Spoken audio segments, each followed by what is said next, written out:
राजेश वर्मा जी, mic. हाँ, बोलिए बोलिए बोलिए। बहुत बहुत धन्यवाद सभापति महोदया। आज आपने जल शक्ति से संबंधित अनुदानों की मांग पर बोलने का अवसर दिया। इसके लिए मैं अपनी पार्टी लोक जनशक्ति पार्टी रामविलास, अपनी खगड़िया लोकसभा की जनता की तरफ से, अपने नेता चिराग पासवान जी की तरफ से आपका बहुत बहुत आभार और धन्यवाद व्यक्त करता हूं। साथ ही साथ मैं अपने देश के यशस्वी प्रधानमंत्री आदरणीय नरेंद्र मोदी जी और जल शक्ति मंत्रालय के माननीय मंत्री आदरणीय श्री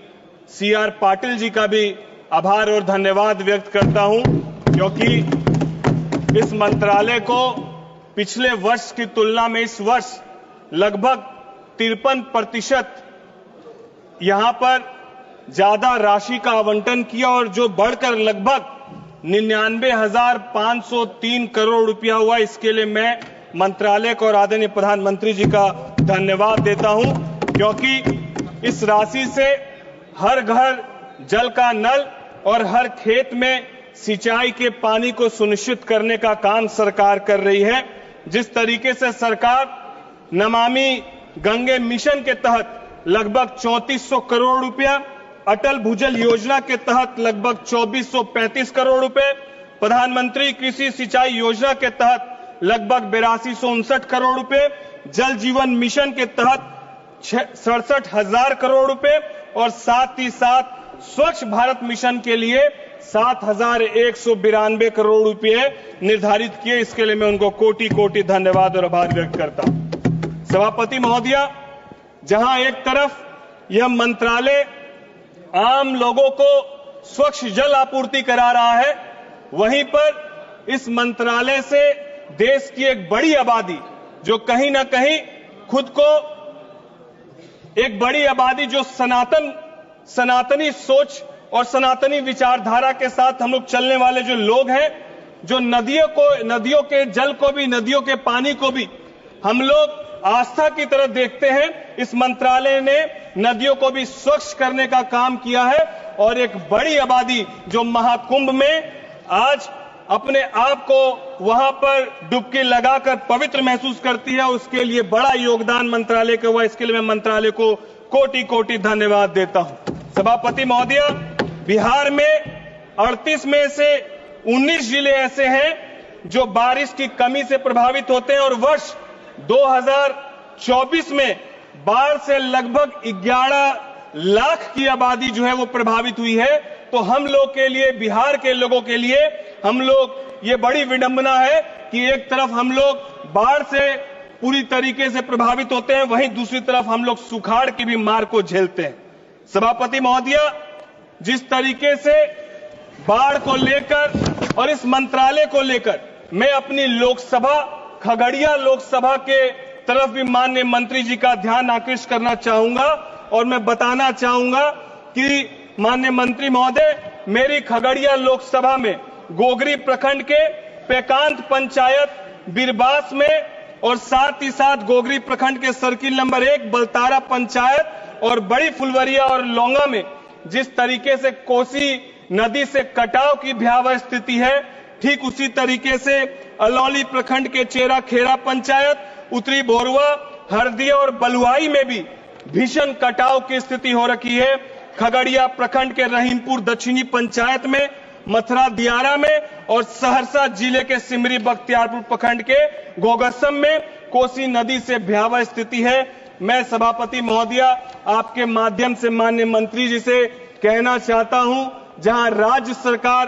प्रत्येक वर्ष लगभग 1,000 करोड़ राहत के लिए और केंद्र सरकार भी NDRF के माध्यम से लगभग 1,000 करोड़ रुपए प्रति वर्ष राहत के लिए बिहार को देने का काम करती है, वहीं पर जिस तरीके से कटाव और जिस तरीके से बाढ़ की आपदा है, उसके अस्थायी समाधान के लिए किस तरीके से बोल्डर पिचिंग का काम मेरी लोकसभा और बिहार के वो तमाम जिले जहां पर बाढ़ के कारण भारी त्रासदी होती है, उस ओर हम चाहेंगे कि माननीय मंत्री जी का ध्यान उस ओर मैं आकृष्ट करना चाहता हूं। और साथ ही साथ एक बड़ी समस्या जो हमारी लोकसभा और बिहार के कई जिलों में है कि पानी में आर्सेनिक की मात्रा देखी जा रही है कि आर्सेनिक की मात्रा बढ़ने के कारण कैंसर के बहुत पेशेंट देखने को मिल रहे हैं। तो मैं माननीय मंत्री से चाहूंगा कि माननीय मंत्री जी उस ओर भी आपका ध्यान जाए और बिहार की बड़ी आबादी को इस समस्या के अस्थायी समाधान के लिए मैं चाहूंगा कि नेपाल के सहयोग से बड़े बांधों का जो निर्माण है उसको सुनिश्चित कराया जाए, ताकि सप्तकोसी हाई डैम और बागमती डैम प्रोजेक्ट जैसे बांध का निर्माण सुनिश्चित कराया जाए। इससे न केवल बाढ़ का खतरा कम होगा बल्कि जल संरक्षण और सिंचाई की सुविधा भी बढ़ेगी। साथ ही साथ बिहार की नदियों को बाढ़ प्रबंधन कार्यक्रम एफएमपी में शामिल किए जाने की मैं मांग माननीय मंत्री जी से करना चाहता हूं। केंद्र सरकार से चाहता हूं कि गंडक, कोसी और कमला जैसी नदियों को बाढ़ नियंत्रण कार्यक्रम में जरूर से शामिल किया जाए। बिहार को बाढ़ मुक्त करने के लिए बिहार फ्लड मिटिगेशन प्रोग्राम में भी शामिल और मंजूरी देने का काम माननीय मंत्री जी के समक्ष मैं चाहता हूं कि माननीय मंत्री जी का ध्यान उस ओर आकृष्ट होगा। और अंत में बहुत ज्यादा समय नहीं लेते हुए बस यही कहना चाहूंगा मैं माननीय मंत्री जी से कि हम लोग प्रत्येक वर्ष देखते हैं अपनी लोकसभा में भी किस तरीके से लोग कतरा कतरा जोड़कर अपना आशियाना बनाते हैं और एक झटके में उनका आशियाना खुले आसमान में तब्दील हो जाता है। किस तरीके से एक बड़ी आबादी सड़कों पर हम लोग देखते हैं, छोटे छोटे बच्चों को, महिलाओं को बिलखते हुए, वो बहुत पीड़ा देती है। सभापति महोदया, मैं माननीय मंत्री जी से चाहता हूं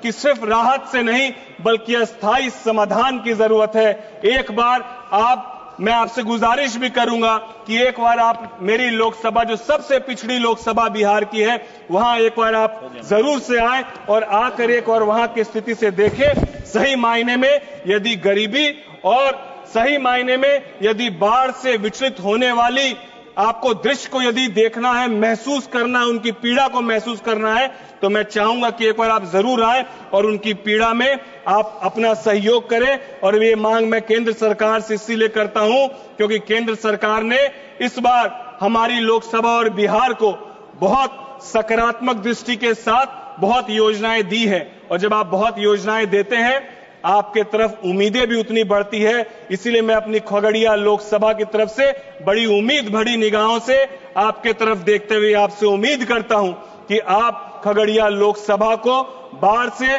कटाव से मुक्ति दिलाएंगे। यही कहते हुए मैं अपनी वाणी को विराम देता हूं। बहुत बहुत धन्यवाद।